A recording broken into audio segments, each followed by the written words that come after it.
आज के वीडियो में प्रदूषण के बारे में संपूर्ण जानकारी समझाएंगे।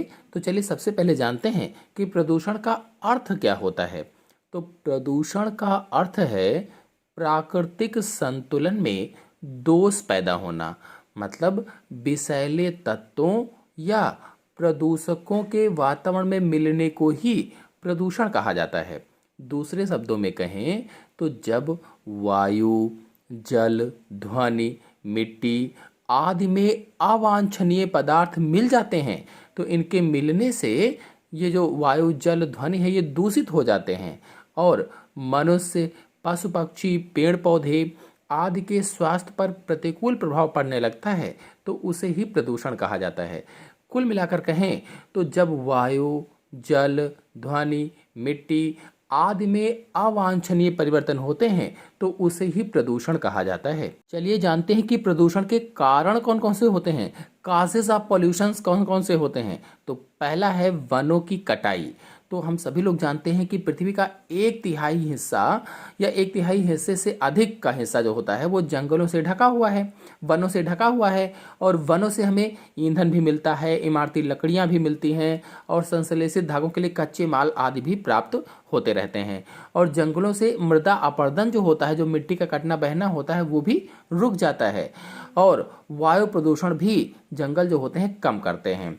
तो इसलिए वनों की कटाई से प्रदूषण फैलता है, इसलिए इनको नहीं काटना चाहिए। फिर अगला है घरेलू कूड़ा करकट, मतलब खुली जगह पर कूड़ा फेंकना, जैसे पॉलीथीन की थैलियाँ लोग फेंक देते हैं, प्लास्टिक के डिब्बे फेंक देते हैं, तो ये सब क्या करते हैं, प्रदूषण को फैलाते हैं। फिर अगला है बढ़ती जनसंख्या, मतलब जनसंख्या वृद्धि, यानी जनसंख्या में वृद्धि प्रदूषण का एक मुख्य कारण होता है, क्योंकि इससे जो प्रदूषक और प्रदूषण दोनों में वृद्धि हो जाती है।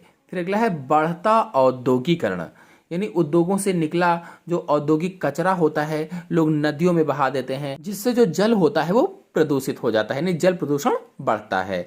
अधिक संख्या में वाहन, यानी कि परिवहन विस्तार जो हो रहा है, परिवहनों की संख्या में वृद्धि से इनसे निकला जो धुआं होता है पर्यावरण को बहुत तेजी के साथ प्रदूषित करता है। या कह लीजिए कि वायु प्रदूषण अधिक तेजी के साथ फैलता है और इसके साथ में ध्वनि भी फैलता है अधिक परिवहन से। फिर अगला है वैज्ञानिक संसाधनों का अधिक उपयोग, मोटर गाड़ियां हैं, बिजली घर हैं आदि कई सारी चीज़ें होती हैं।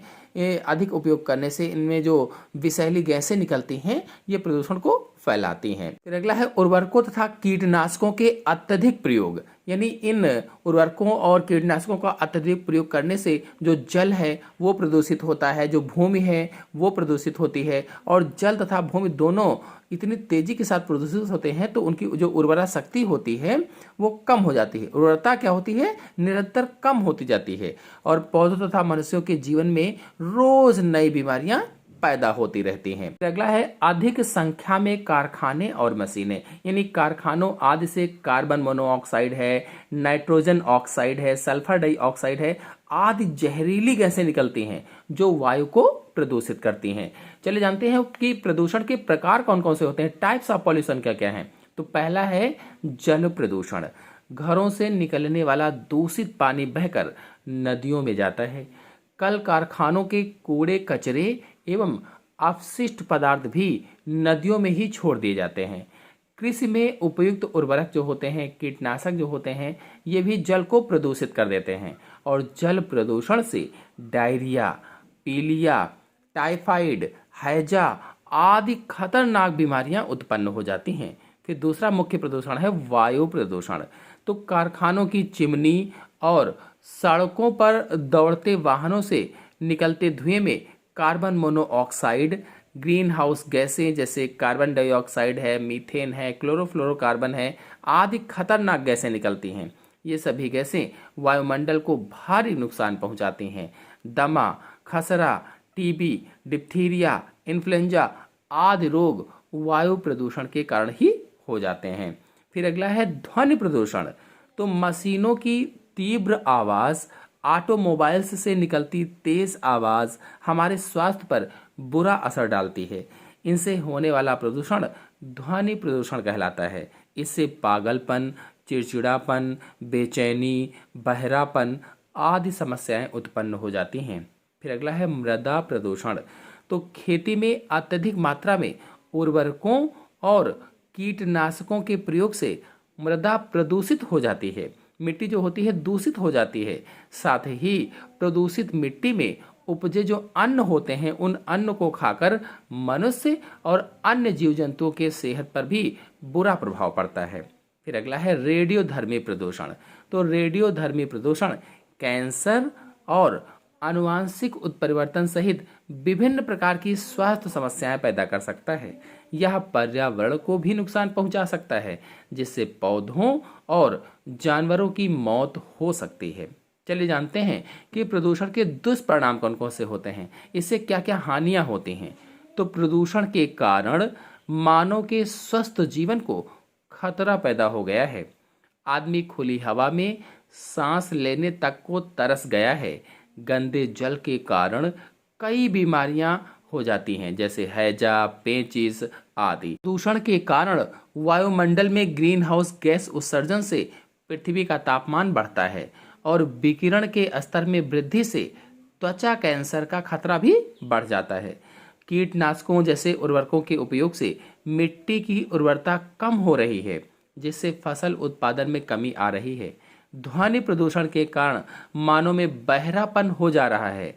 इसके परिणाम स्वरूप उच्च रक्तचाप और कोरोनरी रोग भी हो जाते हैं।